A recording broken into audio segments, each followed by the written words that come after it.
I call this meeting to order. Welcome to meeting number 66 of the House of Commons Standing Committee on Veterans Affairs. Pursuant to Standing Order 1082 and the motion adopted on Monday, October 3rd, 2022, the committee is resuming its study on the experience of women's veterans. La réunion d'aujourd'hui se déroule. Today's meeting is in hybrid form, and to guarantee the proper order in the meeting, I would like to set out a few guidelines. First of all, when you are given the floor, please wait to be recognized by the chair. As you know, it can happen that there can be interference that can cause extreme hardship for our interpreters, and we are asking you, therefore, not to put your earpieces close to the microphone. That causes a feedback loop that can hurt their ears.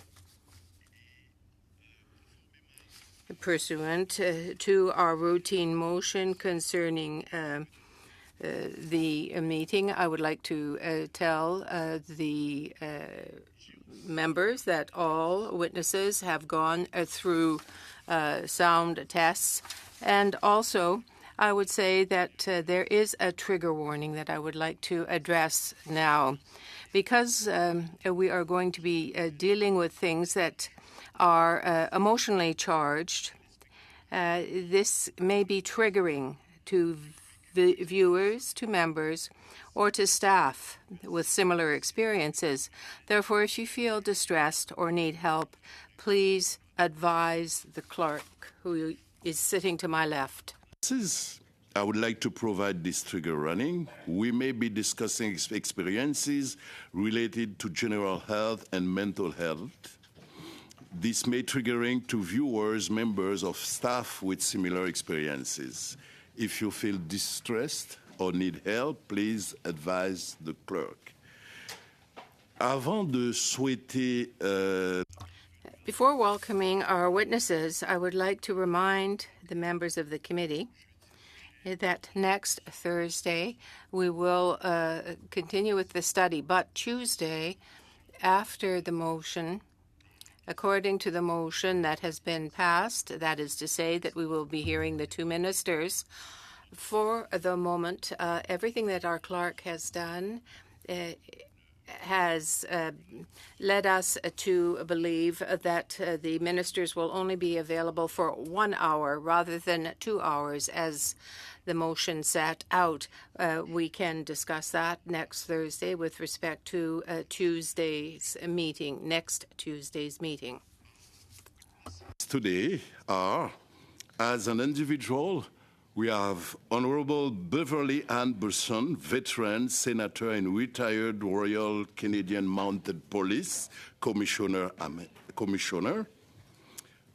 We have Annalisa Rovak, veteran. From Davidson Institute, we have Adrienne Davidson-Elgerson, Director of Operations, Operational Stress Recovery. And we have also Dr. Tina Rochford. And from True Patriot Love Foundation, we have Eleanor Taylor, Manager, Community Engagement and Advocacy by video conference. We're going to start with a round of questions. And from... Oh, yeah, we have also maybe some opening statement. And for the opening statement, sorry, we have, if you wish to have a speech, we have 5 minutes, and I already have a copy of the witnesses. So maybe that for the beginning, I will invite the Honorable Beverly Ann Burson to start for 5 minutes. Please, go ahead. Thank you very much, Mr. Chair, and thank you for inviting me here today to speak about my experiences in the Royal Canadian Mounted Police. I want to stress that I am in no way speaking for the RCMP as an organization, and am appearing here as an individual and as a veteran.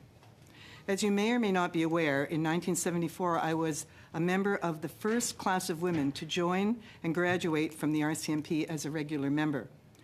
Although born in Nova Scotia, I spent most of my 33 years in the force in British Columbia, Saskatchewan, and Ottawa. The first 12 years of my service were spent doing operational police work with responsibilities ranging from general duty uniform work to serious crimes, including homicides, drug investigations, and also a fair amount of undercover work, which included criminal investigations, Immigration Act violations, and cell plans. I worked in small, medium, and large-sized detachments, primarily in British Columbia, until I went to law school in 1986. After law school, my trajectory and my responsibilities were more focused on the management side of the force. I was commissioned in 1992 as the first female commissioned officer in the RCMP, became the first commanding officer of a province, being Saskatchewan, and later British Columbia. I retired as the 21st Commissioner of the RCMP in 2007. I understand the focus and goals of this study is, of course, about veterans. More specifically, I believe you are seeking to hear from witnesses who experienced impacts due to the intersection of women in a male-dominated career, i.e. the Canadian Armed Forces and the RCMP, and the interventions of Veterans Affairs. I am sorry, or should I say I'm happy, that I have had very little to offer in this particular perspective. In my 33 years in the force, I have not personally sought the assistance of Veterans Affairs. Perhaps I should have. I have seen more than my fair share of sexual assault victims, dead and injured children, murder scenes, and have attended many very stressful calls, especially in my first 15 years of my career when I often worked alone. From a personal perspective, I cannot claim to have been sexually harassed, although in the first couple of years, I have to admit that my sense of humor was tested more than once. I've had the privilege first to work with and then to lead many of the most decent, exemplary people one might want to know. I understand that this was not the case for all female members in the force, but I cannot personally comment on that in that regard. In my preparation for this meeting today, I watched the last meeting of your committee held on October 19th, where the Minister of Veterans Affairs and Associate Minister of National Defense, Minister Patapah Taylor, appear with officials from her department. I was struck by the fact that the Royal Canadian Mounted Police was not mentioned once by either her or any of the members of this committee during her testimony. This in spite of the fact that the RCMP was in active service overseas in the South African War, the First and Second World Wars, and many UN peacekeeping missions, including missions to Kosovo, Haiti, and Afghanistan. The cenotaph in Regina and the monuments here in Ottawa hold the names of many who died in these conflicts, which continue to this day. Veterans Affairs is responsible for on-duty related medical and mental health issues for those serving in Canada as well. They also, of course, administer our pension, which has unfortunately made veterans of the force subject to the gold digger legislation, which affects both male and female members married after 60. I know many of these people and consider it an archaic and misogynistic law. The only contact I've had with VAC was when they were the service provider for RCMP medical and dental care and prescriptions, which was primarily an accounting and reimbursement function as a regular serving member. Today, I understand the experience is not as streamlined as the RCMP is now subject to the governing rules of provincial jurisdictions and their medical treatments. This, I believe, is not ideal.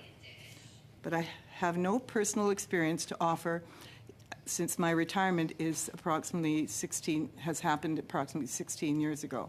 As a veteran of the RCMP, we are now with the Public Service Healthcare Plan administered by Canada Life, and we all know the complaints of delays and bureaucracy that has transition has attached.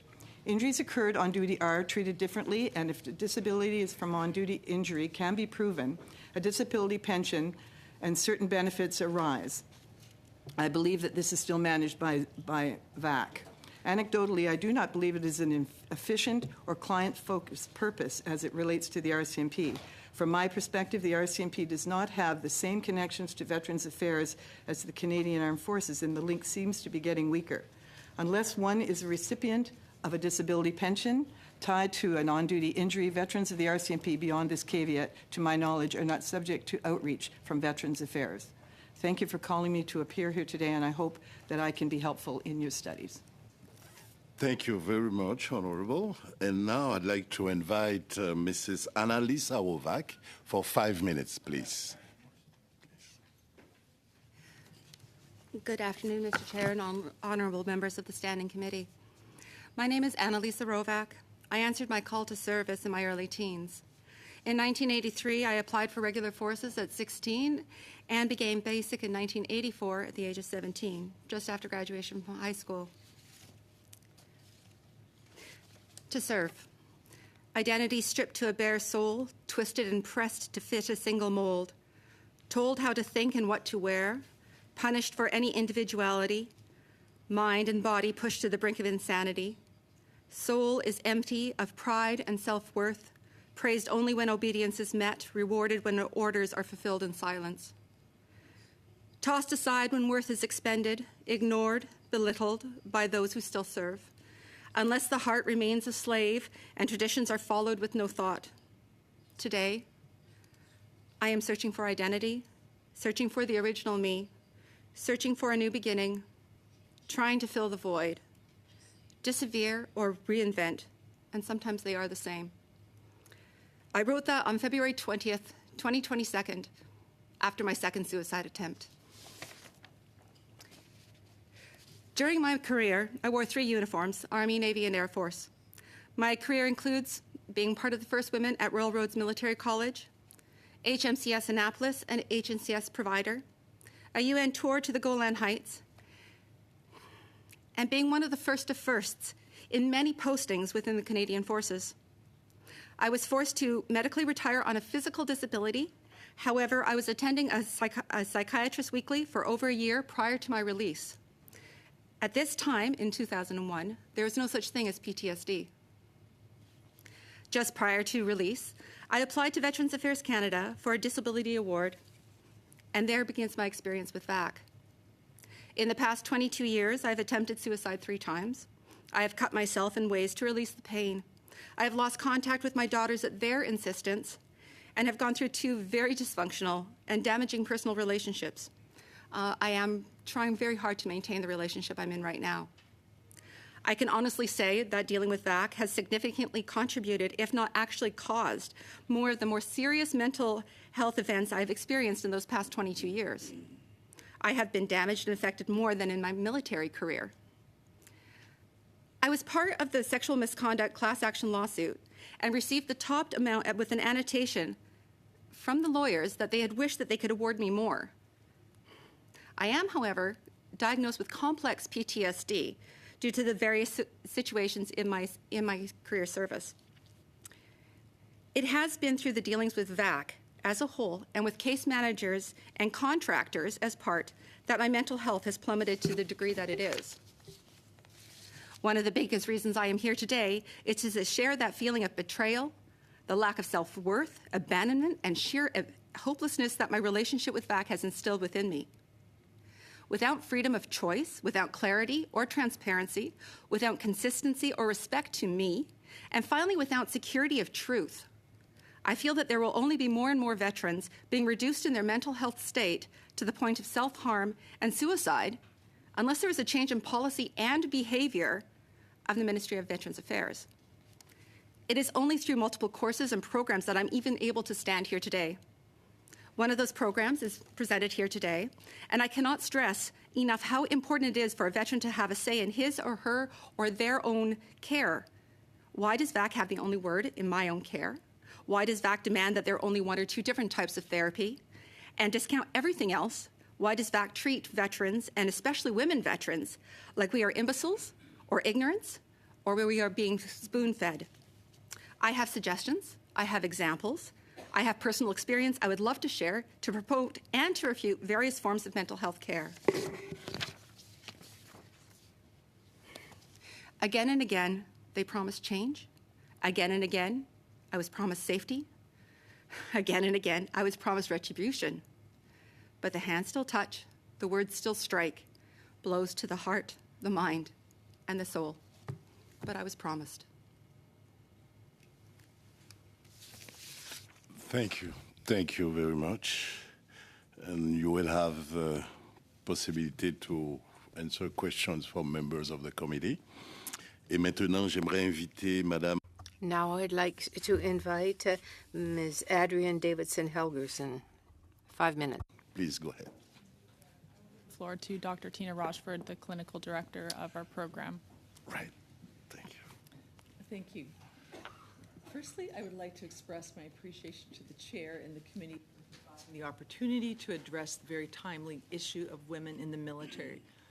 In addition, I would like to acknowledge my personal heroes, these courageous, capable, patriotic women who have devoted their careers to keeping our country safe, both here at home and abroad. It is an absolute honor to work alongside you in your healing journey. A note about myself, I'm the director of Operational Stress Recovery Clinic in Vernon, BC, under the auspices of the Davidson Institute. In 2015, we were tasked by VAC to develop a specialized program for women veterans who were dealing with PTSD and in particular MST. This program was the first of its kind in the country. We consulted with VAC, with women veterans, and did considerable research on the topic and determined the best evidence-based therapeutic approaches. We developed a model of care utilizing a biopsychosocial framework. Autonomy and respect for the individual were and continue to be absolutely paramount. The program is a 6-week residential outpatient program with a 2-week follow-up and 6 months of intensive aftercare. The strengths include small groups, all women, daily trauma-informed therapy, and self-regulation training, many outside activities, from trauma yoga to equine to music, art to float tanks. These are all what we call somatic strategies, cutting edge in terms of trauma treatment. The results have been phenomenal, both in terms of quantitative and qualitative data. We have that information on our website. The women have reported vast improvement in reduction of PTSD-related symptoms, improved quality of life, improved relationships, etc. So far, so good. What has happened? The number of participants who are actually able to access our programs have slowed to a trickle. We receive many inquiries from women veterans, healthcare providers, etc., who want to make referrals but cannot navigate the process through VAC. I'm not here to vilify VAC. There are many caring people who work at VAC, but the system is broken. Let me relate a case in point. We recently had a referral, a veteran who had their proverbial ducks in a row. We calculated the number of administrative hours on our part alone trying to move this referral through the channels. 100 hours. 100 hours for one referral on our part. Goodness knows how many hours this veteran and all the healthcare providers put in. A common theme is a veteran who has the backing of their entire healthcare team. We're talking psychologists, psychiatrists, medical doctors, counselors, occupational therapists, people who really are in the know. But veterans are turned back at the 11th hour from exercising their choice of treatment program. What typically happens is they're referred to a large inpatient addiction facility, which is absolutely not appropriate to the population we serve. The veteran in question, for example, from the last example, was turned down and instructed to attend a large addiction treatment center. The veteran was devastated and actually was re-traumatized. On admission to these programs, personal items, phones are removed, prescription medications are doled out. One veteran even told me candy, cigarettes, gum was removed. People were not treated with respect or dignity and are actually re-traumatized. I have many stories, and I'll save you the details. One female veteran told me that she was roomed with a former gang member, an active addict. She was terrified. Another was roomed with somebody who was threatening her with box cutters. Again, she was terrified. And similarly, these are co-ed facilities. Women are placed with men with whom they have often had negative experiences. Another case. This summer, I received a phone call one evening from a woman veteran in the Okanagan. She was homeless. She found my name on the internet, called me, and it's the Okanagan. We all know the Okanagan this summer. Fires are raging, smoke, there's hazard alerts. You're not supposed to be outside. She's homeless, and she said, can I help her? I said, She was calling from a borrowed phone. She didn't have a phone. I said, I'll check around, call you back. I checked around with my contacts, found her a bed at a local shelter, called her back, and she said, I can't go there. I've been to shelters before. I've been assaulted. I've been robbed. I'd rather sleep rough. Now, this person had no vehicle, no money, no phone, and she had to sleep rough somewhere in thick smoke and fire danger all around her. The next morning, I actually called her case manager back, a good man, a very good man. I've worked with him on a number of occasions with other veterans. Explained the situation, and the response was, well, we can't help her until she settles down and stays put. And I said, well, until you help her to settle down and stay put. Am I done? Okay. Take 30 seconds if you to 30 conclude seconds. your. Yeah. How can I finish up here? I'll just jump to the finish, and hopefully our Director of Operations might have a chance in answering questions to respond. You know, we know better, and when we know better, we can do better. The time to act is now, and I challenge all of us to take all that we've learned here, to continue to ask questions, to seek answers, do ongoing research, and mostly to act. Thank you. Thank you, Dr. Rochford. You're welcome. Thank you. Okay, so we have from True Patriot Love Foundation on by video conference. So I'd like to invite Mrs. Eleanor Taylor, Manager, Community Engagement and Advocacy. Please go ahead.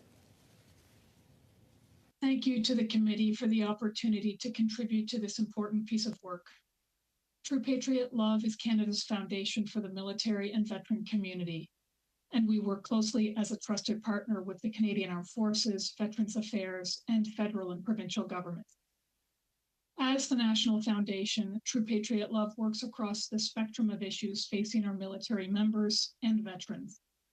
We support our military families and children, especially as they navigate the issues of multiple deployments or locations away from their home supports.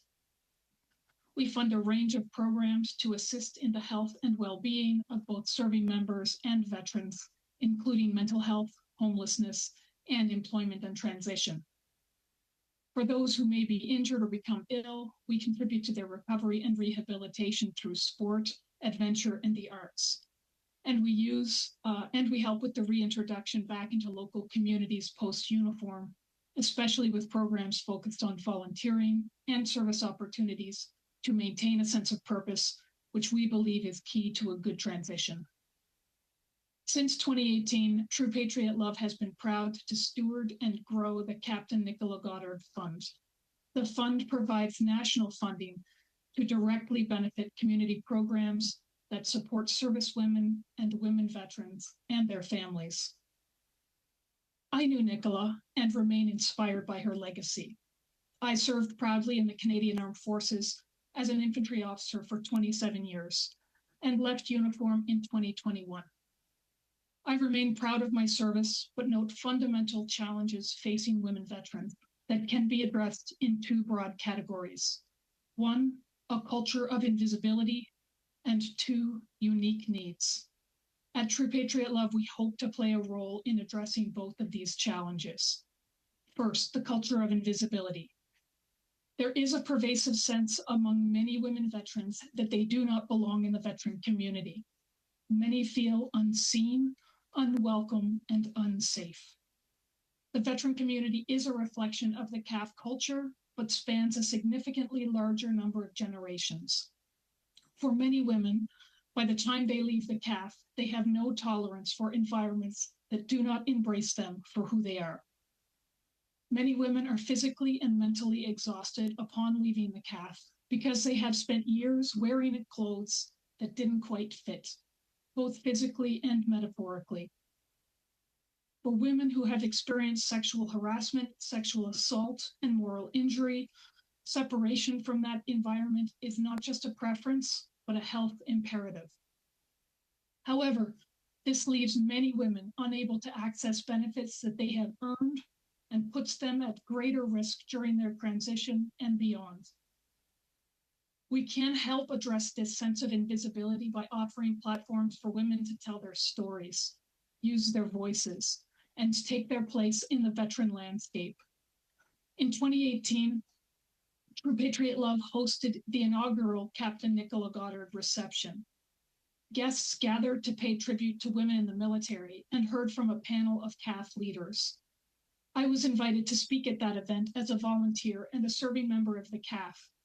I found it eye-opening and encouraging to see how interested and engaged business leaders were to learn of the unique experiences and leadership skills displayed by the women of the Canadian Armed Forces. The annual Captain Nicola Goddard Leadership Series is now hosted in multiple cities across Canada. Unique needs. What is also clear is that offering specifically tailored programming is a way to assist in removing barriers for women to thrive in their transition and beyond. True Patriot Love's All Women's Baffin Expedition is an example of such an initiative that supported the creation of a well-being enhancing community of military, veteran, and business leaders. The Captain Nicola Goddard Fund provides funding to directly benefit community programs that support service women, women veterans, and their families, which help address unique challenges related to military life. Since 2018, the foundation has invested over $600,000 in community-based programs, including Women Warriors Healing Garden in Ontario, Landing Strong in Nova Scotia, Pepper Pot in Quebec, and Team Rubicon Canada nationally, all offering programming focused on the specific needs of veterans, women veterans. In conclusion, while there are exceptional programs being delivered in support of women veterans across Canada, we have neither a clear understanding of the services available nor the scale of the need. We suggest that a collaborative gap analysis to drive an informed prioritization of resources is essential to ensure that we have the right services to meet the needs of our women veterans. Over the years, we have come to recognize the unique circumstances faced by the women veterans, and True Patriot Love remains dedicated to working with them to increase access, support research, community-based programming, and influence policy. Thank you. Thank you very much, Mrs. Taylor. And I'd like to say to all women's veterans here at Witnesses, thank you for your service. And I have to tell you that around 5 o'clock, we're going to take a short break of 5 minutes. So just to let you know. Et maintenant, pour les 6 And now for the next 6 minutes. Questions. And I invite Mr. Blake Richards for 6 minutes, please. Thank you, and let me echo the chair in saying to the veterans on our panel and also the veterans that are joining us in the room today, thank you all for your service.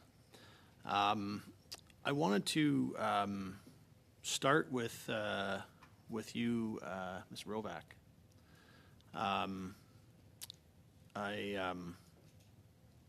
You made the comment that unless there is a change in policy and behavior at Veterans Affairs, that there will continue to be many of the challenges that you have faced that many will see. And then you went on, you mentioned, because I know your time was limited, you mentioned that you had thoughts and ideas on things that could change to help to improve, for others in the future. I wondered if you maybe could just start with just giving me, if you were given the opportunity tomorrow to recommend one specific change that would make the biggest difference, what would that change be? Thank you very much for that question. The one biggest change that I could see immediately would be that as veterans, we would be allowed to converse with different members of Veterans Affairs Canada. One of the biggest problems that I see for myself, as well as other members, veterans and members of the military actually who are trying to access Veterans Affairs Canada, is that we are allowed one contact point. That is it. That contact point is the 1-800 number. We are not allowed under any circumstances to go to a person's supervisor. We cannot talk to anyone who has sent us a letter. And we have the person's name at the bottom, and it says, if you have any issues, please contact this 1-800 number. We call the number. We are not allowed to talk to that person. I have been very fortunate to be able to talk to two different individuals within Veterans Affairs on a couple of different subjects. Both individuals, I've managed to go through a backdoor system to get to them. One individual had the, I want to say audacity, but it was worse than that. She told me that I was privileged to be allowed to talk to her, and I was privileged to be allowed to phone her directly, and that this was a singular situation and I would never be allowed to do it again. That is disgusting, that is rude, and that is diminishing to who I am. Women veterans, I have to say, we're kind of special. We took on situations that most people can't even imagine. I signed a blank check. Even today, I am willing to give my life for my country. That has never changed. My call to service has never changed. And yet, I'm being told that I am allowed to talk to somebody and that this is a great honor for me to talk to somebody who is supposed to be working for me, with me. That is insulting and rude. My biggest change right now, today, would be to change our conversations, our way of contacting every single person within Ministry of Veterans Affairs, and be allowed to see who is where, what is where. As a service member, we are trained very intensely on chain of command. We do not go above the next person in our chain of command without an actual requirement to do so. And yet, with the ministry, we are not allowed to do that. I can't even talk to a person's supervisor to get information. I'm only allowed to talk to that person at the end of a 1-800 number. I'm not even, at some point, if I have time, I would love to discuss the MyVac account, which I have been challenging for the last 3 years as being without a doubt one of the most horrible systems of communication I've ever experienced. It puts me in the bottom of a pile, and I don't even have another way to describe that. I feel like I'm at the bottom of a bucket every single time I open up the MyVac account in order to have a conversation with anyone. I feel diminished. I appreciate you sharing that, and I'm sure it's not easy to even share, but certainly far less easy to experience. And so thank you for raising that, because it is certainly something, sentiment that I've heard from many veterans over the last number of months. The idea that there's this lack of personalization, and I think there needs to obviously be better service. So thank you for highlighting that. Now, Chair, I'm going to apologize in advance to the witnesses that we have with us, but I do have to interrupt, hopefully only briefly, because I have a motion I need to move, and we unfortunately are only given these 2 hours to do anything, including move a motion. So I will move that, and hopefully we can dispose of it quickly and come right back to hearing from the point of order from the witnesses that we have with us. Excuse me, point of order? We do have time. We have committee business time for these kinds of things. I think it's wildly disrespectful to be taking up time on this. Excuse me, it's up to the member it's on his time, so please go ahead. So we'll hopefully be able to do it quickly, and then we can move right back. So I'll move this motion. That pursuant to Standing Order 1082, the Standing Committee on Veterans Affairs conduct a study on reports that Canadian Armed Forces chaplains have been directed by the government to restrict or cease prayer at public ceremonies, that this study be comprised of no fewer than 4 meetings, and that the committee report its findings to the House. It's duly on notice, and I move that now. So again, I'll just say before I speak to the motion, and I'll try and keep my comments fairly brief, I do want to apologize to our witnesses, and hopefully we can deal with this quickly as a committee and move back to hearing from you, because it is important, and what you all have to say is very important, and we want to make sure we get that opportunity. I've moved the motion. I think it's quite clear, and I want to just remind folks of some of the words in the poem In Flanders Fields. In Flanders Fields, the poppies blow. Between the crosses, row on row. I want to also remind folks of our national anthem, where it says, God keep our land glorious and free. And I share those two things for a couple of reasons.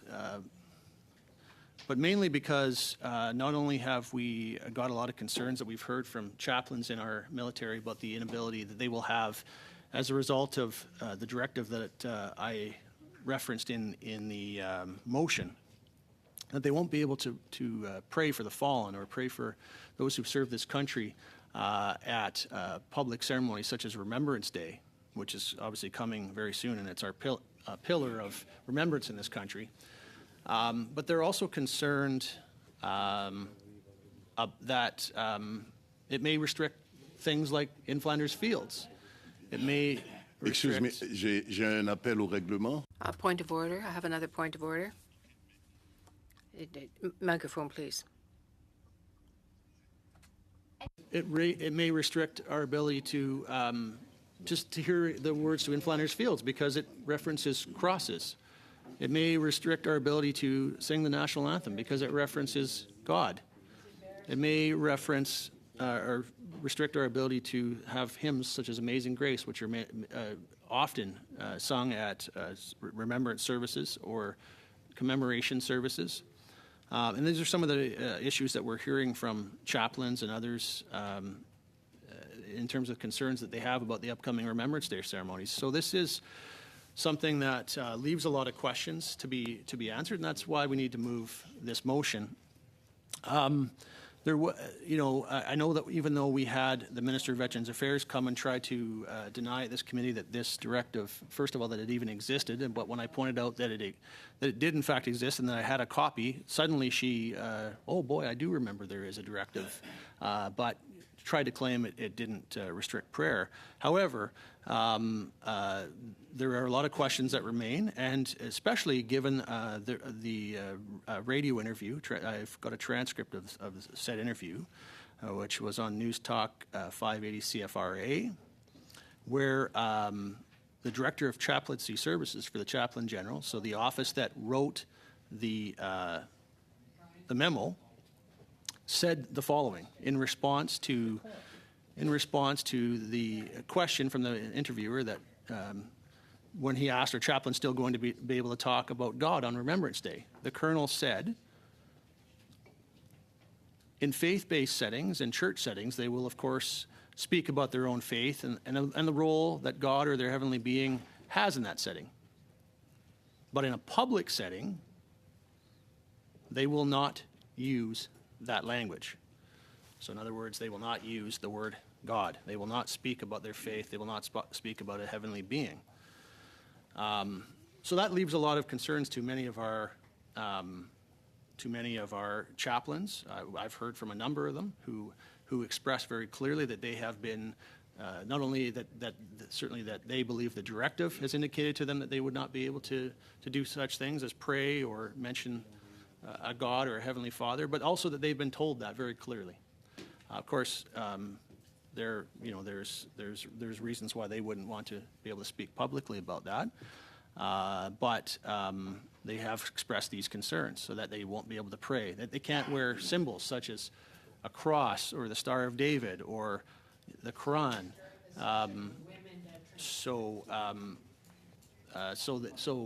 It's unfortunate that there's heckling in the room, but that's okay. So the problem is that these are all questions that people have. What will they be able to do? What will these chaplains be able to do? And will we be able to see here in Flanders Fields or our national anthem, or will they be able to pray at remembrance services? And so there was a number of people who've raised this, but in a letter that in a release that was put out by Bishop Scott McCaig, who's the Catholic Military Ordinary of Canada. He's appointed to that position by the Pope. He expressed a number of concerns about the significant concern that he would have around this policy, about the unfortunate effects that it may have on undermining the morale of Canadian Forces members and their families, around significantly diminishing the efficacy of chaplains, and also threatening the viability of the chaplain service itself, the very viability of it itself. And he in that release that he put out, he indicates the following. It is particularly unfortunate that the policy decision was made without any consultation with an Interfaith Committee on Canadian Military Chaplaincy. This body exists in part to advise the government on broad policy matters in areas of spiritual and moral concerns. It is my hope that moving forward, the growing irrelevancy of this body will be reversed, and that our rich interfaith perspectives and experience would be allowed to contribute to the decision-making process regarding policies that affect the people of the spiritual and faith traditions that we represent, and that the the chaplains that we endorse. This is, after all, what our agreement with the Minister of Defense envisioned. And so these concerns are being expressed by the Catholic Military Ordinary of Canada and many others. And he goes so far to point out there was not even any consultation of the very body, the ICCMC, the Interfaith Committee on Canadian Military Chaplaincy, which is a body that's been set up and exists for the very purpose of advising on these types of matters. And it was not even consulted with this change. And so he has therefore now written a letter to our committee. I was copied on it. I don't think it's been distributed to our committee yet, unfortunately, because I think it was just received recently by the looks of it. But I can read it because it was copied to myself. And he says the following. He writes to our committee and says, "I'm writing to you about the recent public reflection policy of the Royal Canadian Chaplain Service, and particularly on how it will affect the way we honor the fallen on Remembrance Day. The Interfaith Committee on Canadian Military Chaplains was not consulted on any of these changes, despite this committee being the advisory body for religious and spiritual matters to the Minister of National Defense. These new directives claim inclusion as their goal, while restricting religious freedom as stated in the Canadian Charter of Rights and Freedoms. I have heard from the government in the ACVA committee that no such directive existed and did not restrict prayer. However, the very opposite is being instructed to chaplains across the military and even mentioned in a radio interview. I urgently bring this matter to your attention and request a study by the ACVA committee to explore the impacts of these new directives on how we honor the fallen and their families." And so I raised that, and I wanted to try and keep it brief, so I am going to do that. Because we've been asked to do this by a member of the advisory body, and we have had many veterans come forward indicating concern. We've had many chaplains come forward indicating concern, and when we talk about a committee that seeks to honor our veterans, that seeks to represent the views and the wishes of our veterans, there is no greater part of our remembrance, no greater part of our reflection on all the service and sacrifice of our veterans than our Remembrance Day ceremonies. And if they are going to be diminished in such a way, I think it's incumbent upon all of us here to ensure that we review this situation as has been requested by us, by a member of this body, so that we can ensure that we preserve the ability for veterans to be properly remembered in our Remembrance Day ceremonies in this country. So that's the reason I've moved this motion. I do hope we can handle it quite quickly and move back to the topic at hand. But this is a critical topic for many veterans and for all Canadians who wish to ensure we have the ability to properly reflect, and that includes for many Canadians the ability to engage in prayer at our Remembrance Day services. Thank you, Mr. Richards. And I'd like to inform the witnesses, maybe Honorable Beverly Ann Person, she's aware of the rules, but you know our rules, the member has tabled a notice of motion, and after 48 hours, he can discuss it, so he can take right now the time. And we can discuss it between members till the end of that meeting or over.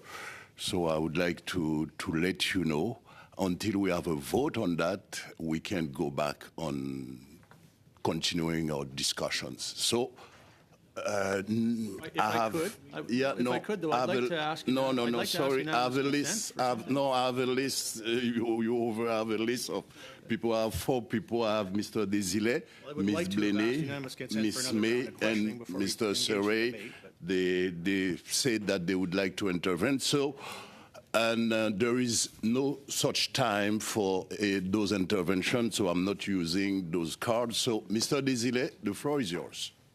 Monsieur Desilets. Merci, Monsieur le Président. Thank you very much, Chair. On behalf of the committee, to our witnesses, I apologize. I don't know how to do otherwise than to present our heartfelt apologies. Our colleague is very, his behavior is irreverent, if you like, and unacceptable. We have people come here, they make presentations to us, and then we fall into a debate like this. Moving a motion is one thing, but taking over the floor for 15, 20 minutes like that is really, I think, unacceptable.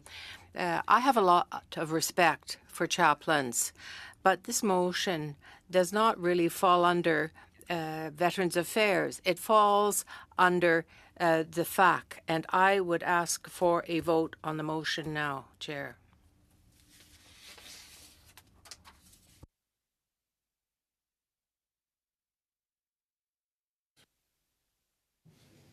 Ms. Blenny. He called for the vote. I'm happy to support that. So Yes, I call so the I'd vote. like to know if... Okay, so, I'm going to ask the clerk to take the vote, please.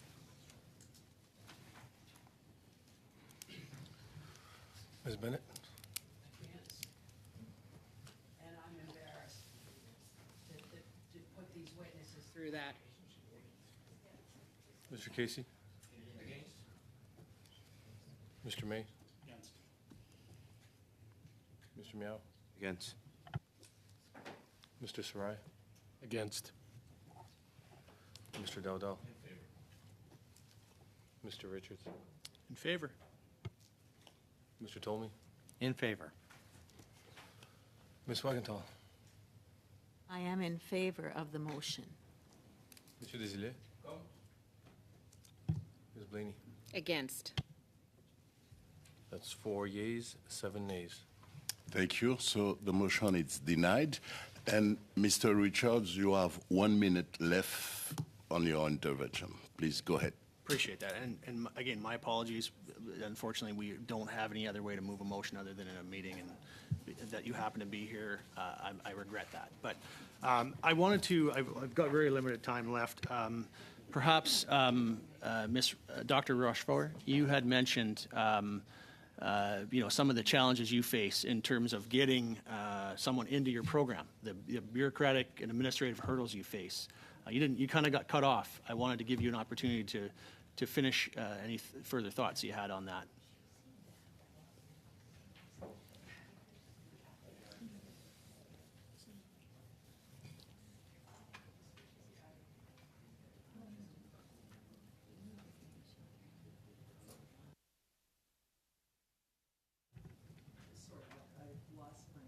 Thought here. What I was essentially the point I was making is how difficult it is to navigate the bureaucracy back, and in particular that veterans do not have choice in terms of treatment, a treatment program, or apparently of late with the outsourcing of services, they have limited choice in terms of their care providers, be it psychology, psychiatry, OT, PT, and so on.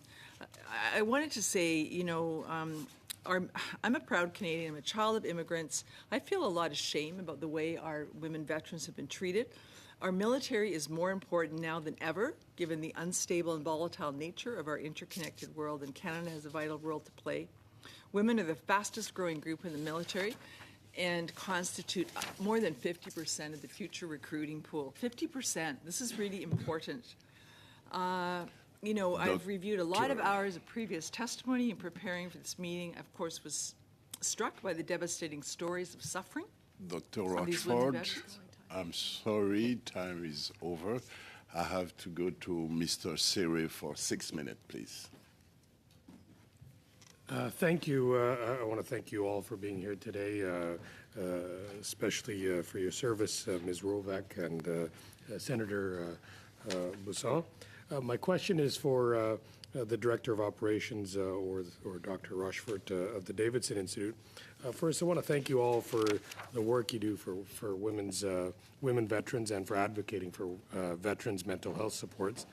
The Operational Stress Recovery Program is specifically designed for female veterans and first responders to address critical issues they have faced. Can you speak about the issues that women veterans face most often? So either one.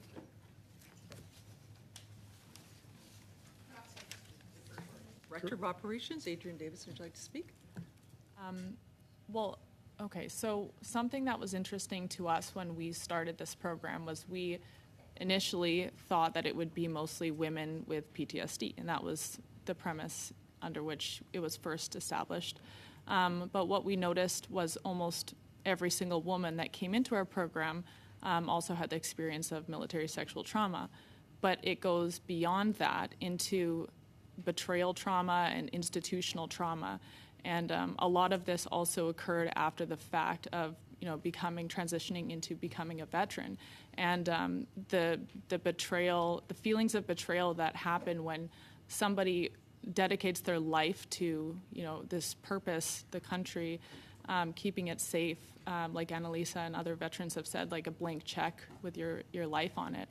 And then being mistreated and treated just this belittling, condescending, dehumanizing disrespect from the institution, from VAC.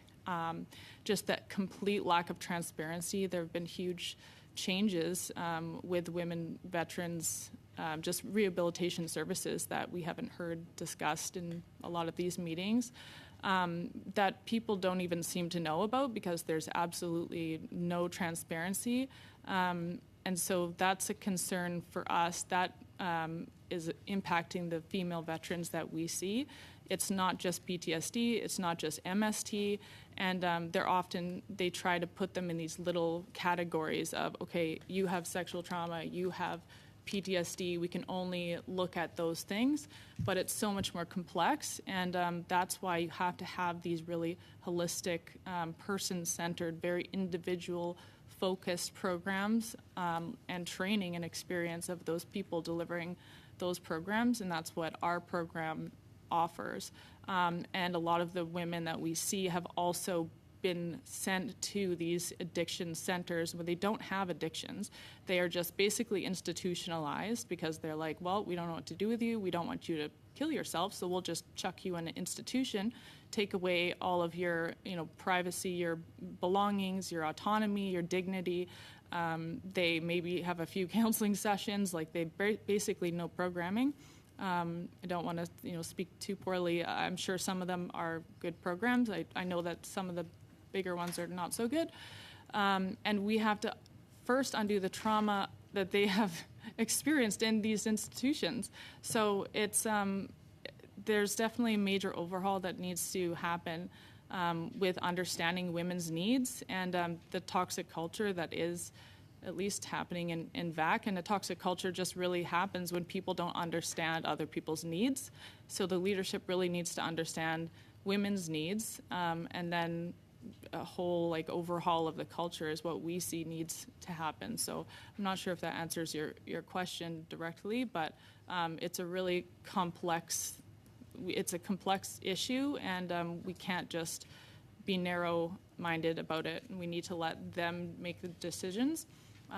With a person-centered approach, the client is the expert. So it's really important in empowering them, especially when they are disempowered. When you're seeking help, you are disempowered. You are feeling very low when you're seeking help. So it's really important that we can empower those women, and sending them to institutions and stripping away their power and the dealings with VAC that are so complex that the people who really need the help cannot get the help they need. The whole process really needs to be streamlined and just overhauled completely simplified, and allowing women to make decisions for their health care because they're the experts. So I only have a minute. Are you saying that there's a systemic problem between the type of services offered to men versus women because they're designed particularly for men? Is that the one problem? And second, are you saying the actual programming given to women is not suitable or ideal for the trauma and the experiences they faced? Yeah, so I mean, this is a pretty common experience for women that programs, services, products, things are designed kind of based on a male model, and that doesn't always translate to women. So a lot of the programs are created with, research developed on men with PTSD. So there's that aspect. It takes research like 10 years really to catch up on these things, but we do have a good understanding of what women need. So the programs that are being offered to women are not appropriate most of the time. There's a few very small ones, but they're not. They should be, like VAC should be identifying the ones that are really truly tailored for women and sending women to these places. Could you quickly share, or even afterwards, the ones that are appropriate? You Like can even give that naming? afterwards. You got a zero. What's that? Oh, okay. You can email that to the clerk afterwards. Okay, yeah. Siri. Et maintenant, j'invite Monsieur. And now I invite Mr. Luc Desilets to take the floor for the next 6 minutes. Thank you, Chair. Thank you for your service. And once again, thank you for your patience. My question is for you, Ms. Davidson. I'd like to hear you speak about the system. You have referenced that it is dysfunctional. You've spoken to that. How is it dysfunctional? To what level? In what sector? And how can you fix that dysfunctional? Is like, how is the system dysfunctional? And I come from a business background, so I'm viewing it through kind of that lens, as well as like a counseling psychology background as well.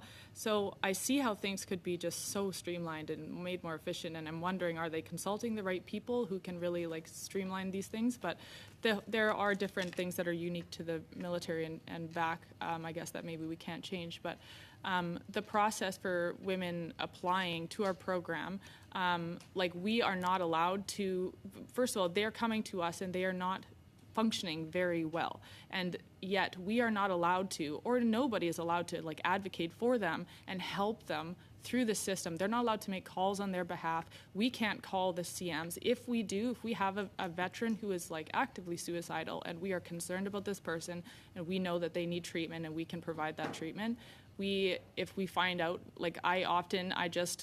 I just send an email and I do their first name dot last name and I hope I get the spelling right, and then most of the time I'm successful, and they're mad that we have contacted them directly to consult about one of their clients' cases. So the whole process, the lack of transparency, the absolute no communication, you can never get a direct phone number. The clinicians ourselves, it is almost impossible just to get a direct phone number for this person's case management team. And so that is insane when you're supposed to be collaborating with the healthcare team.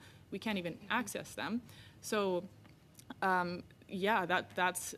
Is there any other aspects of the process that you think that we could? I think you're speaking to it well, and I particularly want Adrienne to speak because she is our Director of Operations, and from a business perspective, there are solutions here. There are systems that could be put in place to streamline this whole process. When people are first released from CAF, referral to VAC reaches out, does an assessment, determines a care plan, the needs. This is not rocket science, and particularly somebody who's got an HR business background. There are solutions. We already have some ideas about how to make this process more efficient, more holistic, and more accessible. And quite frankly, I know the system, and I have a heck of a time navigating VAC. I spend most of my time in my office trying to make calls on veterans' behalf, getting blocked. If I am given, if I have the privilege of being given a phone number, I'm told, under no circumstances are you allowed to share this phone number with a veteran, and do not email or even allow the veteran to have the email address. So It's lack of transparency, it's secrecy. There's this huge power differential that's created, whereas it should be a collaborative effect or effort in terms of seeking help. If I'm having trouble and I'm resourced and I can usually get through channels, what is it like for someone with PTSD who maybe is struggling with computers, for one thing, but also is struggling to answer the phone, is struggling to go forward? And quite honestly, I've even had therapists, psychiatrists, psychologists say, in all good conscience, I have to stop my veteran from dealing with VAC, applying for your program. They are getting so triggered, they're almost suicidal. This is bad for their mental health. Like, what's with that? Something's wrong there. There are solutions. We'd be happy to share those solutions with you about how to make this system work. Yeah, I mean, I think it's almost as simple as just a modernization of the how the technology, IT things. Annalisa shared with me earlier that there's actually 9 steps just to log in to my VAC account, and can they have an app? Can they have more streamlined communications? Can you automate some of this stuff? We still have to send faxes and wait 5 to 7 business days, and then they lose the fax. And the CMs are not even trained on how to digitally upload faxes to the central server. And there's just all this stuff that's just so antiquated. And I think also it's important just from a cultural perspective, and you want the public, the Canadian public, to respect this institution. And if it's viewed as old and antiquated and irrelevant, then are you gonna attract the best and the brightest? And probably not. So it's the number one top employer. I don't know if that's a fact, but it's a huge employer, so it should act like it. It should be setting an excellent example on the world stage, and it should perform the best systems.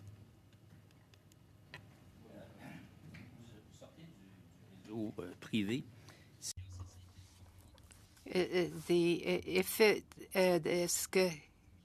No, the microphone was not on for the first part of the question, so please repeat the question. My question is this. You know the private system well. You know how private industry works. Can you hear me?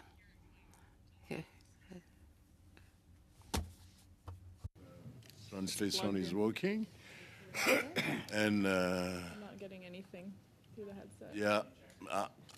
Je vais parler en français. I'm going to speak in French now to see if you can hear the interpreter working into English. Can you hear now? Mr. Desilets, you have 35 seconds. You come from the private industry, from business. So your company is a private... let me say this. If VAC were a private company, would it survive or not? No, it absolutely wouldn't. It needs to, first of all, create value. And it's treating veterans as they're the assets of the company, but they are just, it wouldn't survive. It really wouldn't. It is so unproductive and inefficient, and its customers are very unhappy. Its assets are very unhappy. So no, I think you need a top management consultant to come in and just shake things up because. Thank you. Merci, Monsieur Desilets. Thanks so much, Mr. Desilets. I'd like to remind members of the committee that we have by video conference, we have Eleanor Taylor from True Patriot Love Foundation too. Okay, please, for the next 6 minutes, I have Miss Blaney. Please go ahead. Well, thank you so much, Chair. And of course, through the Chair, I would like to start first with Senator Buisson. Thank you so much for being here. And I want to thank you for reminding us that we need to remember our CMP veterans. I really appreciate it. It's good to be held to account. I would say that indirectly I was talking about them when I talked about the gold digger clause, but I didn't mention it directly, and I think that's really important feedback, so I appreciate that. And I also want to thank you for mentioning the gold diggers clause, because everybody knows it's a passion of mine, and we continue to do work on that. So I guess I would just like to acknowledge the ongoing work by the RCMP Women Veterans Council. I think that work there is really powerful, and of course it's chaired by Jane Hall from BC. And I also want to acknowledge that it was our CMP women that had their Me Too moment before the CAF. And they did a lot of tremendous work around the CAF DND sexual misconduct class action, and we learned a lot from that. And I just want to recognize the hard work that those women did. It's never easy to stand up and say the thing that is hard. And one of the things I find troubling about this complete study that I have no remedy for is that we have to ask veterans to come and bleed in front of us so that we can put something on paper to try to prove that this is the reality, and that does make me struggle a lot. But I'm just wondering if you have any thoughts on the RCMP double-dipping pension clawback, and if you feel that that has been handled. Is that something you could talk to the committee about a little bit? I'm not really prepared to discuss it in detail because it's a complex issue, and certainly at the moment it still exists. The double dipping of pension versus, you're referring to pension versus other security benefits for veterans. It's a complete a huge issue for veterans. I know that, and especially in some cases when people aren't even aware that it's going to happen. All of a sudden, people's pensions change, and they're not even aware of it. But certainly, it's more than an irritant for people that are planning their life in a certain way to have a right-angled change. It's certainly something that I think should be revisited, because both of those things in a way are earned. Thank you for that. I just think that that's really important. If I could go next through the chair, of course, to Ms. Rovac. I just thank you for bleeding in front of us, and I'm sorry that you had to do that. I think it's really important, and why I fought hard for there to be a trigger warning, because I think it's important that we, as parliamentarians, understand that the reaction may be hard and that we have to carry that story with you, and I promise that I will do my best to carry your story with me in the things that I move forward. You talked, you said at the end, I was promised. That really had an impact on me. And you also talked about the security of truth. I'm just wondering if you could explain, as a woman veteran, what those two things mean to you, and what you felt was not done correctly. Does that make sense? Thank you very much for this opportunity to be able to bring that up. I do need to say one thing first, if I may, and that was, there was a prime example of exactly how women veterans are dealt with on a daily basis, hourly basis. What we saw here earlier today, I got up from the table on purpose. I didn't get up because I hurt. I didn't get up because I was triggered. I got up because I was being ignored, because I was being treated with disrespect. My story was not acknowledged, and it was tamed, and someone was using me as their platform. That is part of the problem here. I am not someone else's platform. I am not someone else's cash cow. I am not someone else's product. I am a human being. I am a veteran. And I am strong in that. I was very upset. It hurt. And I felt diminished. I felt so many of these negative emotions that I did almost walk out the door. And the only reason I stayed here, the only reason I did not walk out that door, was because I had a couple of people get up and come over to me and say, "We still want to hear you." And to that I honor. Now, in response to, I was promised, in response to the, what was the word? Security of truth. One of the biggest things that I have discovered is that with Veterans Affairs, we are promised certain things. I had to go to my case manager and I had to negotiate what I was going to do for any type of training, any type of care. And when I say negotiate, that is exactly the correct term. It's a negotiation. Veterans Affairs has this habit of changing case managers very quickly. They also have a habit of passing us over to contractors. Every single time we have a promise in hand, we have already negotiated what we need, we get passed over to somebody else, and then we have to renegotiate. We have to restart from the beginning. In a 6-month period, I had to tell my horror story, my rape story, 3 times in 6 months. That was suicide attempt number 1, by the way. I don't think there's a single person that can actually understand the trauma that someone goes through. When I had said earlier that Veterans Affairs has created more trauma for me than the military did, I am really not exaggerating. Why would I have to share my experience 3 times to 3 different types of experts to prove my truth so that they can change the negotiated process that I've already started? That is part of that promise. It keeps getting renegotiated. It keeps getting canceled. Every time I turn around, that happens. Not only am I being negated, but it's almost like worse. I'm used. In the military, I wasn't used. As a veteran, I am. Thank you. Thank you, Mrs. Rovak. Thank you, Ms. Blaney. And now we're going to start the second round of questions. And I'd like to start with Mrs. Wagenthal. Please, 5 minutes. Thank you, Chair, and through you, thank you, ladies. I'd like to get up and yell and dance with what I've heard here today. Thank you so much for what you're bringing to this committee, for what we need to know. I have 5 minutes. I'm going to do my best to give 2 questions, each 30 seconds long, and you'll have 2 minutes each to respond. And I'd like to start with Ms. Rovak. Thank you so much for your testimony and sharing your life.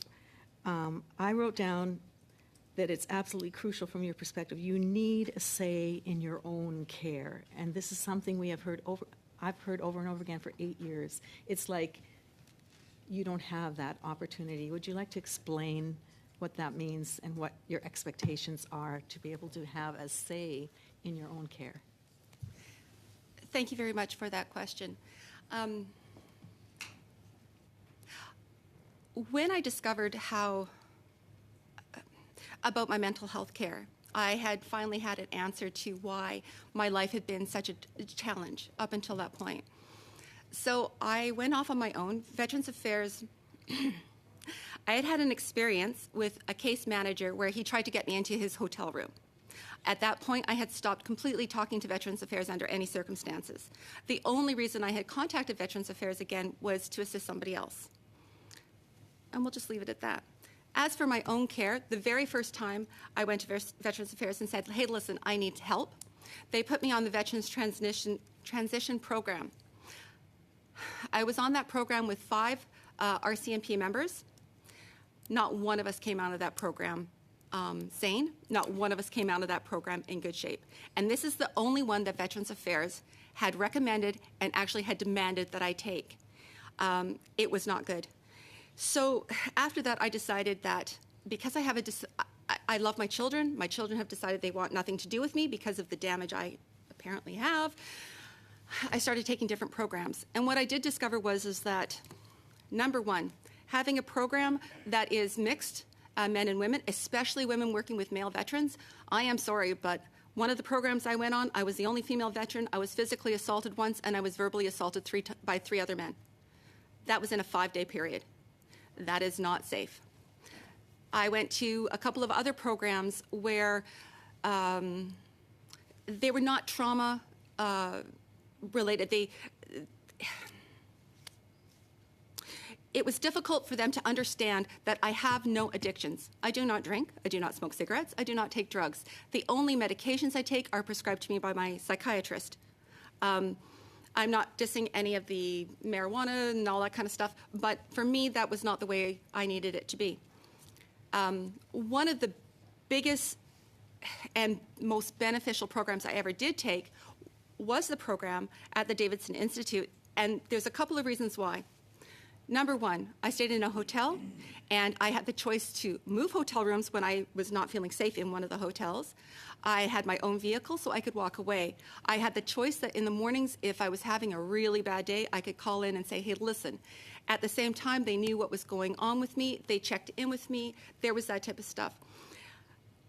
They had EMDR. They had all the different traditionally type programs, but having a choice and being able to try other types of therapy, which is what their program does, is trying other types of therapies to see if anything fits. It was wonderful. because in middle BC, northern BC, according to people from Vancouver, there's nothing. And it was such an opportunity to be able to do that. I have been in other programs since, and being able to choose the type of program is paramount. I was told I had to be institutionalized. I was told I had to go into one of those programs where they were going to take away my cell phone. I've worked for 5 years with my psychiatrist to get my meds perfect. I'm very happy that way.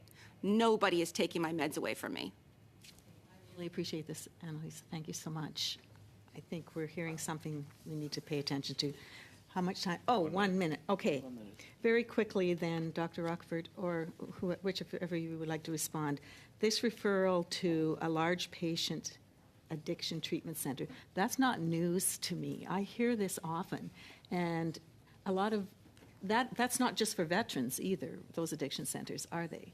Because I've heard from veterans who are sent there, they end up getting peddled drugs by people who come in just to be, like, this is a mess.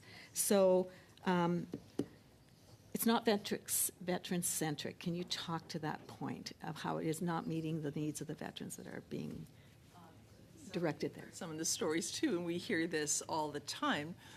And people, sometimes it seems at the end of the day, they end up with us after they've been to numerous programs, been re-traumatized. And certainly these big addiction centers, they're institutions for people with severe addictions. And it's just not, and it seems, especially of late, because PTSD has become a bit of a flavor of the month, if you will, that the addiction centers have added on a PTSD component, but there actually is not much treatment. And women and men with PTSD are thrown into these big centers, and we've all heard about how people are treated. And you're right, they're open to absolutely anybody. And, for example, we actually work with... He's calling time. Oh, okay. Sorry. Thank you. Because we have more than 5 minutes. I'm so sorry. I'm so sorry. I'm a rule follower. Okay. Like, oh no, I made eye contact. Let's go on. Well, like I said at the beginning, we were supposed to take a 5 minutes break, but I'd like to know with the witnesses, and including Mrs. Taylor on video conference, is that okay to continue till 6 o'clock, or would you like to take a break?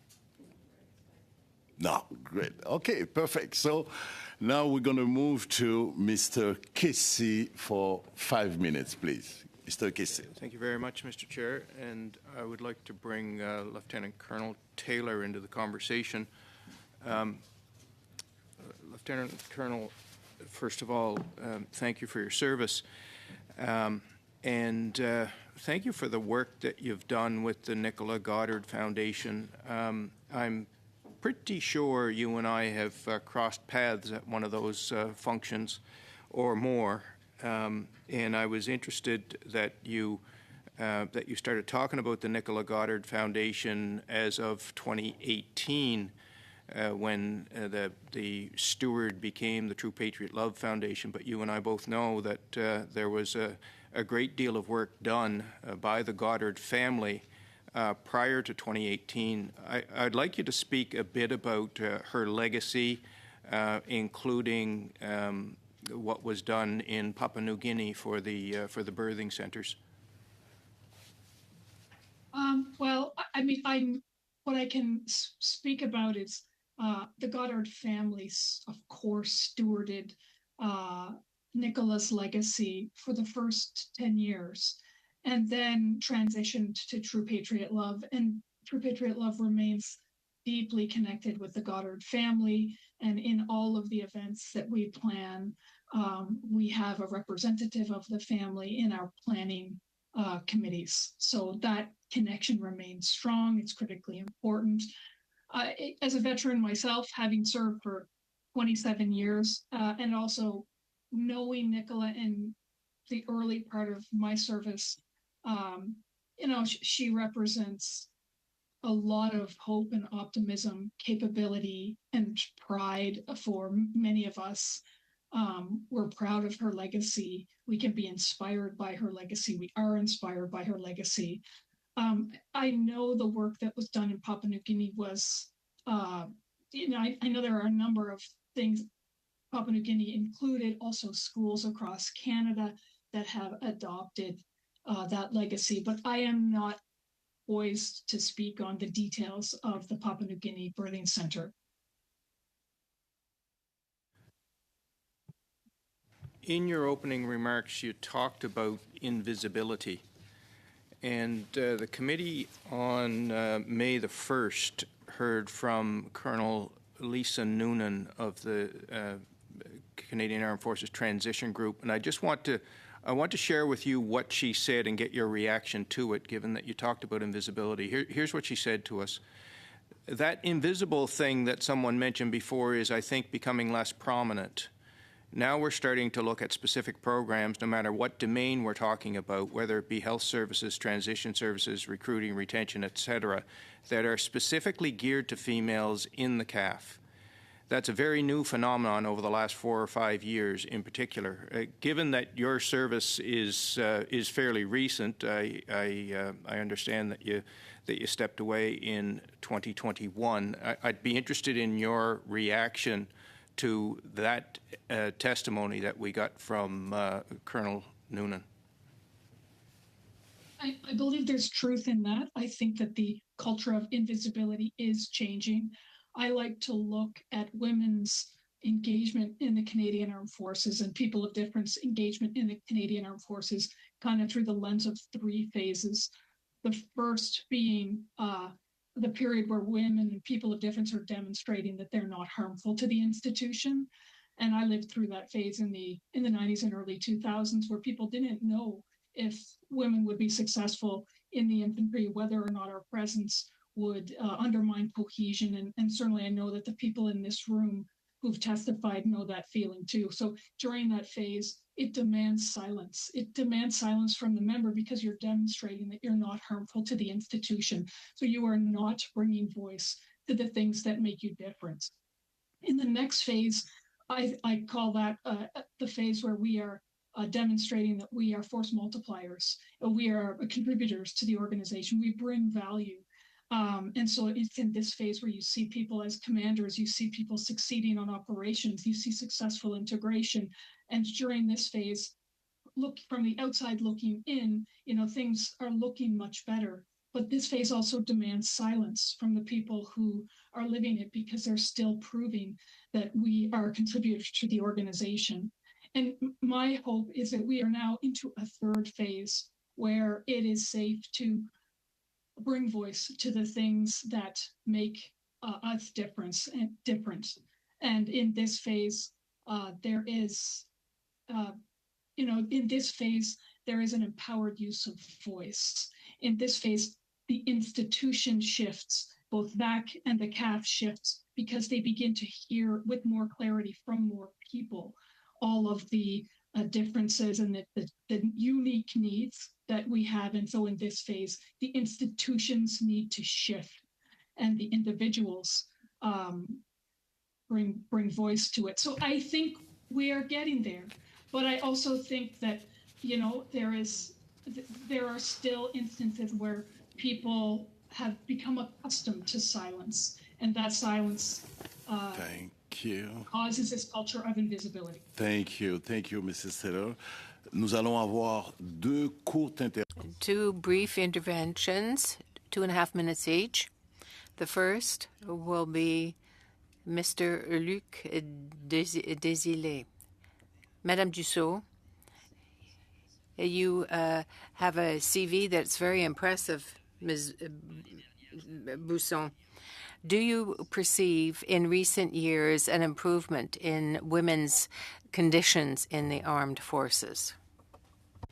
I can't talk about the armed forces, but I can talk about the RCMP, the GRC, and there are a number of people, a relative of mine and other people that presently serve in the RCMP, female members, and I say with all the sincerity that I can is that they report a different attitude, an institutional attitude that I believe, as the lady from on the screen visiting us hybridly has said the same thing. It's almost a phase 3. The stars are beginning to come together, and I believe that women have the strength to speak now that they never had before, and the institutions have the motivation to listen because nobody likes to fail. So I really believe I hear good things. I was just at a regimental dinner very, very recently, and half of the people there were females, and they were so proud of the work that they were doing and empowered and leading important things, and nobody sees that as amazing anymore, which is to me a big sign that we've come a long way. Earlier, you made a comment to the effect that the Minister of Veterans of Affairs had appeared here but didn't mention the RCMP. How can you explain that? Was it an oversight on her part? I'd like to think so. I think sometimes because the organization is a little bit, how do I say, it tends to be a little bit more invisible. I don't think Veterans Affairs thinks about the RCMP as much as they think about the people in CAF, and that may be well reasoned. But the outreach isn't the same. I don't believe that people in the RCMP have the same awareness of what they can expect.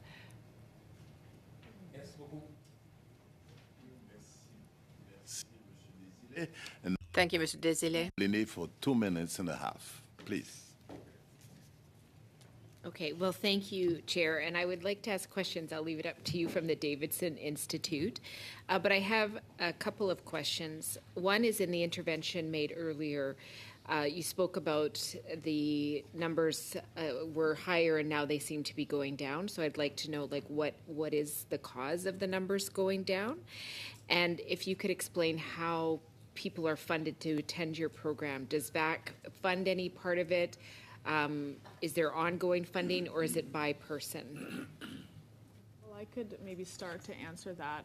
So initially, we were allowed more contact with case managers, and we actually were allowed to invite them to come to our program, meet us, see what we do.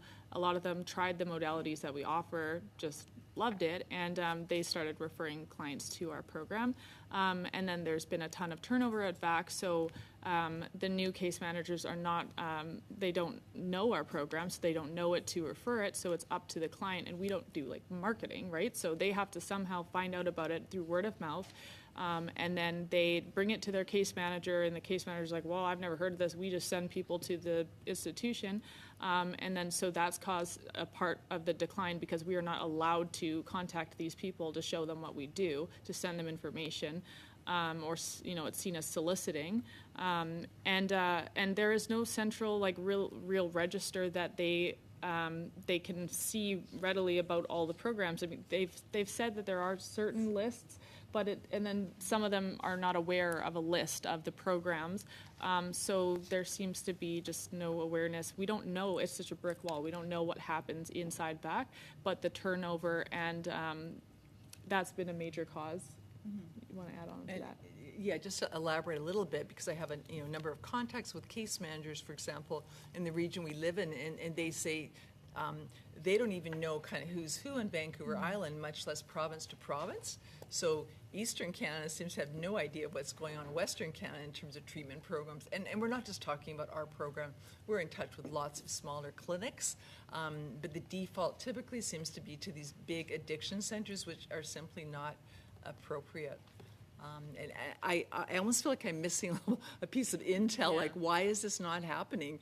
Why is there not a central registry? Why is there not a central database? And I don't know. And it appears to be that that's what the process is the client usually tells their CM, I want to go to this program, I know so-and-so, they went there, life changed, and then they have to take it to this multidisciplinary meeting, IDT meeting, and then there's another person. We are not able to participate in these meetings. We don't know who the stakeholders are in that meeting, and there's someone in there, usually like a social worker or something, that seems to shut it down and say that no, they need to go to the standard the one-size-fits-all thing, which is a concern for us. Got the Oh. zero this time. Thank you. So, Dr. Rochford, it's your turn now to tell that time is up. Thank you. So, for 5 minutes, I'd like to invite Mr. Fraser-Tolmie to have the floor. Please. Thank you, Chair. And to our guests, thank you very much for coming today. I know everybody starts off by saying thank you for your service. We do genuinely mean it. It's important that you know that we do appreciate the sacrifice and, often the time away that you are from your family and a lot of the things that you've witnessed and had to endure, whether you're in the RCMP or in the military. Chair, I've got a couple of questions. I'll leave the one about the fax for later on. I don't know what that is. Someone of my vintage, I'm not too sure what a fax is, so maybe someone can explain that later on. But I will start off with this. Someone who is in the military and they leave, when they're part of the military, they're used to, and I'll use these terms, Ms. Rovak, because I believe that you'll understand them: cadence, uniformity, team, efficiency. And when they go from base to base, their files follow them. So when you start dealing with Veterans Affairs, I think your expectation may be that it's almost like a military operation, but it's not. Do you think having more veterans serve in Veterans Affairs would be helpful for vets because they understand the system and what veterans are used to? Thank you very much for that question. I thought about this a lot. I actually applied to become a case manager, but my education wasn't high enough to become one.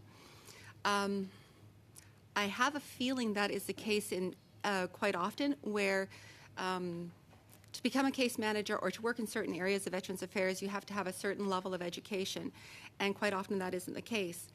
However, I have noticed, for example, the best case manager I've ever had, he was a parole officer. He understood the concept of getting back to you, checking on you, making sure that you had the right programs for what you needed.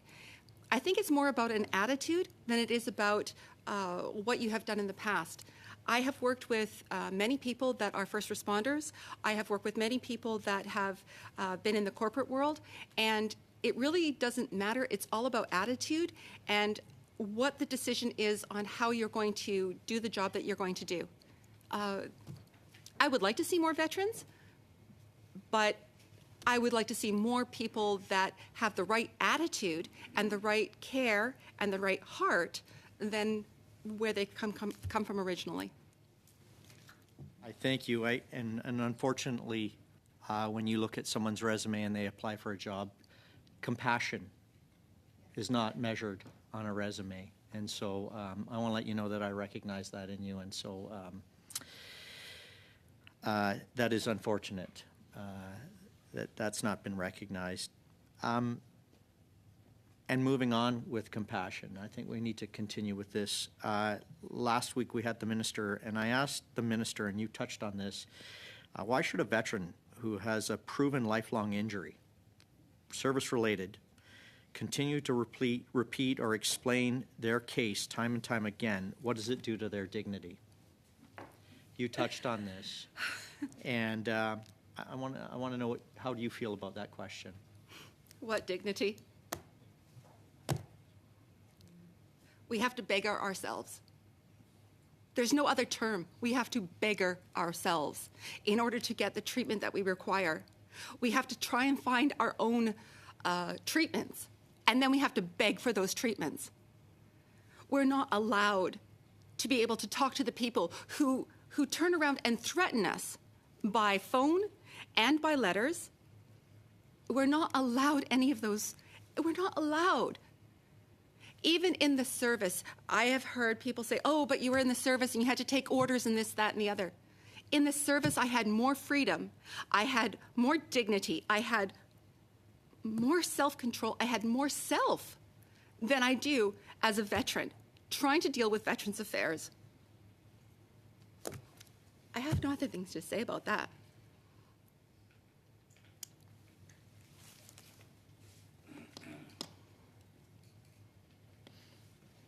I'm sorry that you have had to go to that level and experience that. How much time do I have, Chair? 30 seconds. Ms. Taylor, thank you for joining us. Do you think there's a way that when you leave the military, a lot of people that feel a loss of purpose, is there a way that Veterans Affairs can help vets in that area? So one of the things that we at True Patriot Love are working on is a national veteran volunteerism initiative. And so there are a lot of ways that you can reclaim that sense of purpose. One is through employment, and then another is through volunteerism. And so we think that volunteerism is an area that needs more exploration. And in fact, we were funded by Veterans Affairs to do some of this work. And so our intent is to work with organizations that leverage veteran volunteers to get a sense of the impact of that volunteerism on well-being, and then take those learnings and try to connect nationally veterans with their communities so that we can both contribute to that sense of purpose and also to the communities. Thank you very much. And now I have to go to Mr. Miao for 5 minutes, please. Well, thank you, Mr. Chair, and thank you to all witnesses for appearing here at our committee today for this important study of women veterans, especially those coming from out west. Through you, Mr. Chair, I'd like to ask my question for Senator Buson. Thank you for being here today. I know you're also running on a very busy schedule, and especially your lifetime service to our country. As the first female commissioner officer and the first criminal operation officer, the first female commanding officer of a province, and the first female deputy commissioner of a region, with all these positions, can you share with us and speak more about your experience as a woman in RCMP and tell us about the challenges you have faced, especially more specific to your gender, and to your knowledge, what have changed since your time in RCMP? Thank you. Thank you very much for the question. And we have to wind the clock back quite a ways. Unfortunately, I think I'm the oldest person in the room. I'm looking around here. But we have to wind back to the 1970s when Archie Bunker was a real person, to realize when I first joined the RCMP. So there were a lot of things that were different, but the perspective then, people that I worked for, staff sergeants that I worked for, where I was transferred from Nova Scotia to British Columbia, totally in a place I didn't even know where I really was, reached out in more almost a paternalistic way, but at the same time, it was a paternalistic time. The people I worked with treated me like their sister. They worked hard to make sure that I learned all the survival skills I needed to survive. And luckily enough, things happened in my career, even early on. I was able to do some fairly interesting investigations and be successful, work night shift by myself, earn the credibility to move forward. I know in some cases people never got that chance, and it was an ugly time for some women that I know and that I worked with. And when I was in staffing for a period of time while I was going to law school, I won't say rescued, but I reached out to a number of these women that were like on the edge of leaving or whatever, and this is in the 80s. And worked through some fairly nasty situations that had to be addressed at the time. But time has really, in my impression, I saw the tide turning when I was the commissioner. Maybe having spent 6 years running the biggest province in Canada for RCMP policing made a difference in but there's still, no matter where you are, there are bad people doing bad things. But I really saw a tide where there was enough credibility for women in the force that we're no longer a threat, that we were considered an asset in a lot of cases, so long as you did your job. And as I said before, I now have lots of friends and some family members who are females in the RCMP, and I think the system is now designed so that people can reach out for protection if they need it, and I suspect in every realm, including this one, people need protection every once in a while. I see that where I work. And I do believe that the culture there's a huge sea change in the culture. And whether it's because women are now proudly taking charge and owning their own bodies and owning their own place in the world, but I really see a huge change in the culture. I can only speak for the RCMP, but from the people I know anecdotally, they speak of that. Often. And as I said, I saw a celebration, I was at a celebration this weekend for the RCMP 150th, and half the room were women with civilian husbands and women with married members' husbands. And it just seems like gender doesn't matter. And I think that's a huge success. So thank you for that question. I hope I answered it to the best of your ability. Do I have some more time? 45 seconds. Well, thank you for sharing that with us, Senator. And there's no doubt that there's still a gender bias, barrier for women in the RCMP. And for you, in your opinion, how are we able to reduce or even possibly eliminate these gender-based biases or barrier? And thank you for that question. And I think any institution has to be, I use the word, viciously aware of the opportunity for abuse of people with weaknesses, be it female, be it short, be it whatever. People of course, different diversities. There has to be a pointed focus and somebody keeping watch so that misbehavior does not happen and is dealt with strictly when it is. But that level is now, I believe, it's negligence if that's not part of every institution's DNA. Thank you very much. We're going to have a last round of questions. We will have 4 interventions because we start a little bit late, so we have 4 interventions for a total of 15 minutes. And we're going to have Mr. Dordel, Mr. May, Mr. Desilets, and Madame Blenny.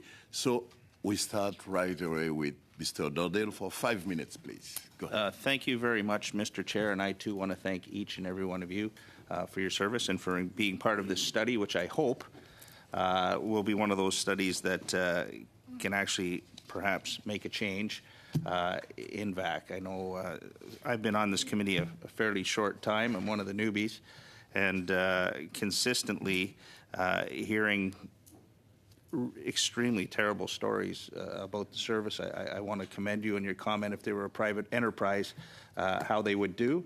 I can tell you I get calls constantly in my office from veterans frustrated, and I think you hit the nail on the head when many are inquiring, how do we go through the system after it's done? They can't navigate the process. The system's broken. In fact, I had one fellow that was one of the individuals that was offered MAID at one particular moment in time. His frustration, and then the frustration of not being able to get a hold of anyone. It seems the only time the government wants to get a hold of anyone is if you owe taxes. But other than that, we have people that are in need. So I would my question, I guess, to Dr. Rockford and to yourself is, we hear about this system and how terrible it is. What can we do, and why isn't there cooperation to change it when we're hearing it consistently over and over? Well, just from a maybe managerial leadership perspective, I think what's needed, and also just touching on what you were speaking about with the culture change and what's needed, is I think it goes more than just doing it because it's the moral impetus. Women are equal and we should give them equal opportunity, but understanding the true value of having women at the table and what women bring, which is their collaboration and just even rewind a little bit, the military and RCMP, like the public has this narrow perception of it's just combat, but obviously, as everyone here knows, there are so many diverse functions and roles in the military. I mean, we saw during COVID, like the extra things that they did. So understanding how war and the military and all of its functions have changed, and how women fit into that picture with things that are a lot more like technical and require more teamwork and cognitive abilities and emotional intelligence and collaboration, and the diversity of opinions really helps eliminate these blind spots. And so understanding, the leadership really understanding what women bring to the table, and we're not just doing it because it's the right thing to do, but because it adds strength to the organization. I think having that belief system and communicating those values can change the system, just having that on its own, and then that can filter through with the way that the systems are, and listening to what people are saying with feedback about how I'm getting a little bit off track here, but do you want to? That I got a lot of calls in my office when they actually changed the care provider for veteran care. And I'm just wondering, you as an organization, were you contacted? Because we heard earlier from Ms. Rovak how important it was to have that relationship with your care provider. And there are some success stories that we hear that those individuals, because they listened, they had compassion, and they probably gave great direction on how to navigate. Were you part of that, or did you have any information, or would you like to add anything on that? To that question, sometimes I feel like it's the elephant in the room. As you know, I've been reviewing hours and hours of testimony, and this is, you're talking about the outsourcing to PCVRS. And we were not notified, and we have referrals coast to coast. We were not notified. We didn't hear about this at all until very late in the game, probably midsummer. We heard that files were being transferred, and the goal was by the end of August, all files were transferred. And meanwhile, we're wondering what is happening to our veterans. Why are they getting blocked? Why all of a sudden are they not able to access the program choice? So in all, being completely candid, it was not a process in which any of us were consulted, even informed. In fact, there seemed to be an aura of secrecy about the whole thing.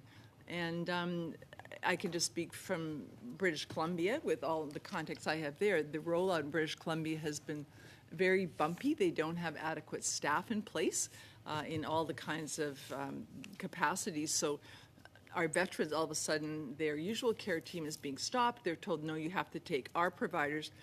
There are not providers in place, so veterans are left hanging and are actually being told, well, maybe in 2 months' time, 3 months' time, 4 months' time, we'll have some people.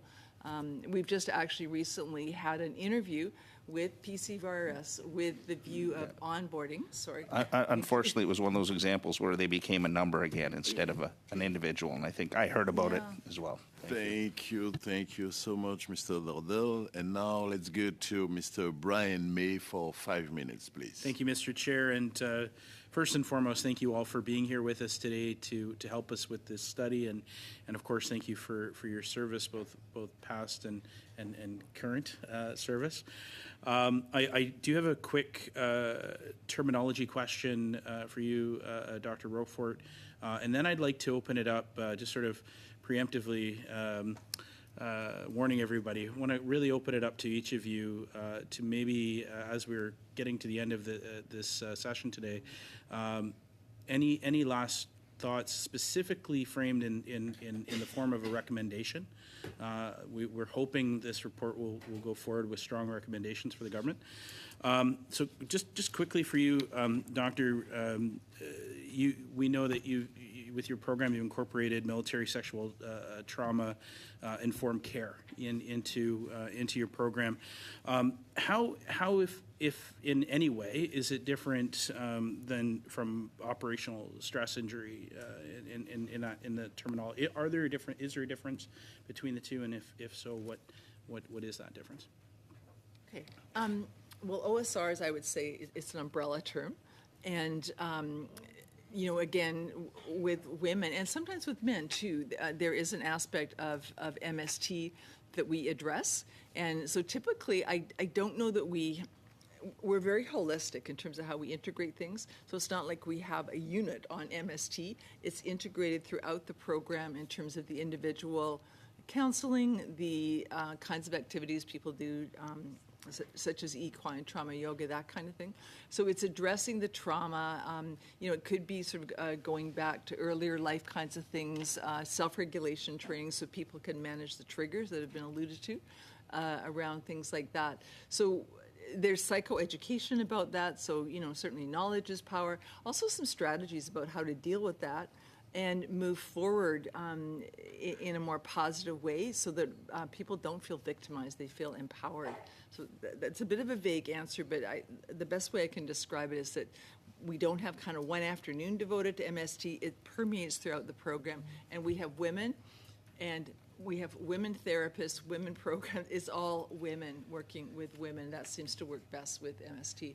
Excellent. Thank you for that. And I'll start with you in terms of recommendations, and specifically, how do we nationalize what you are doing? And because it's a great program, we've heard a lot about it, but it's specifically in Vernon, BC. And how do we move that across the provinces? What recommendation for the government do you think would help in that process? Moving our program or just access to any program? Well, I think there's challenges not just with the geography, but potentially with language. French being sort of what I'm referring to. You're welcome, sir. And I we just knew wonder, that was coming. Yeah, I just wonder if that's something that we should be addressing in terms of how do you replicate what you're doing in Vernon across Canada. Well, actually, we could, and we thought about it and talked about it. Right now, we don't actually have the resources and referrals to do that. We initially were approved to have a clinic where we are located in the Okanagan and in Vancouver and in Calgary. But given what has happened with the whole problems with VAC and the drop in referrals, we're kind of stuck, honestly, just trying to survive in the Okanagan. Having said that, people do travel to our program from all across the country, coast to coast. And the reality seems to be, for example, in Atlantic Canada, there are not many resources. In the northern regions, there are not many resources. And sometimes in the interior of the prairies, there are not many resources. So people fly to our program, and this is paid for by VAC. And, it's part of the cost. And, the reality is people do seem to do well. They go on to build good lives. They don't require ongoing years and years of care, which costs a lot of money. And also there's the collateral damage to families. We run a couples program. It's quite unique because we really believe that that's important. Solutions. We have a lot of ideas about solutions in terms of cultural, changing the culture, if you will. That's doable. Mm-hmm. Changing even just some of the organizational business strategies, the practices that Adrian was alluding to from a business perspective. All this is quite doable. As the other witnesses have talked about, there are solutions that are quite. You can implement them. Just get a management consultant. Thank you. I think I may have been a little ambitious in my hope to get to everybody, but I would like to, if the chair would allow me, to just ask if you have specific recommendations, please submit them to the clerk. Right. All of that information is taken into consideration. And again, thank you all for being here. Thank you, Mr. May. Et là maintenant, nous allons donc passer à. And now we have Mr. Desilets. 2.5 minutes, please, sir. Thank you very much. My question is for you, Ms. Davidson. What is the perception of the big managers in the VAC about your program? What do they think about your program? Well, all they can really operate on is what their clients tell them because they have pretty much no interaction with us aside from that. But often veterans and RCMP, we want to say that it's first responders. It's basically anyone who has VAC coverage that can access our program. So we get a lot of RCMP and veterans. But they are usually begging their case manager to come to us. And so the case managers that are familiar with our program and have some training and experience and education and understanding about mental health totally see how we are best practices, like the cutting edge based on the current research, and they really appreciate and respect that. There's some that have like insurance backgrounds that maybe don't understand trauma-informed care that are like, well, why would we send you over there when we could just send you to this one that's closer and, you know, whatever. So it depends on who you speak to, but the ones that are trauma-informed understand and appreciate what we're offering, yeah. Le type d'écoute que vous avez dans ces... So, those who listen to you in the VAC, do they allow you to, and as my colleague was saying earlier, do you think they'd allow you to expand your services, offer more?